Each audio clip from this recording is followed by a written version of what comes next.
ముషిరాబాద్లోని గోల్కొండ చౌరస్తా వద్ద గల మెనోనైట్ బ్రదరన్ బేతోలు చర్చిలో ఆల్ ఇండియా క్రిస్టియన్ ఫెడరేషన్ 28వ వార్షికోత్సవ వేడుకలు కమిటీ చైర్మన్ డాక్టర్ గిరిది బాబు ఆధ్వర్యంలో జరిగాయి।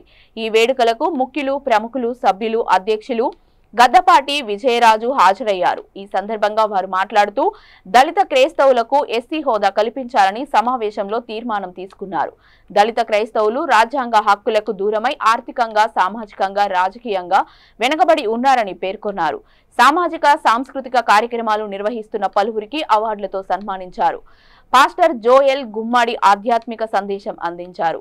ఈ కార్యక్రమంలో ఏఐసిఎస్ జాతీయ ఉపాధ్యక్షులు డేవిడ్ కడారి, రాష్ట్ర ప్రధాన కార్యదర్శి bishop Samuel John, doctor S Abraham, Kalyani Choppala, bishop MS Dayanand, Jayashree, pastor Praveen Kumar, Grace Nirmala, Mangeshwari, Solomon, Nitya Sujatha తదితరులు పాల్గొన్నారు।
ఇవాళ AICF all India Christian Federation ఆధ్వర్యంలో పాస్టర్స్ మరియు బిలీవర్స్ ఎవరైతే వారి రంగాల్లో మంచి పని చేశారో వాళ్ళని ఆదరించడం జరిగింది।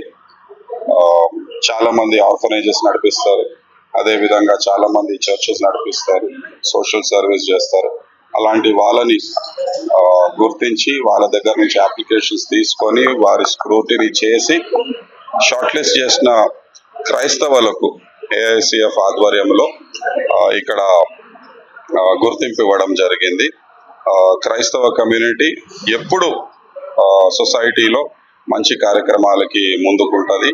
అది చదువు అయినా కానీ, హాస్పిటల్ అయినా కానీ, సోషల్ సర్వీసెస్ అయినా కానీ, లేకపోతే పేదవారికి విషయంలో హెల్ప్ చేయడంలో అయినా కానీ అనేక కార్యక్రమాలు క్రైస్తవ కమ్యూనిటీ ఇప్పటి నుంచి కాదు, మనకు స్వాతంత్రం వచ్చే ముందు రోజుల నుంచి క్రైస్తవ కమ్యూనిటీ ఇలాంటి విషయాలలో ముందస్తు ఉందని మీకు తెలియపరుస్తున్నాను।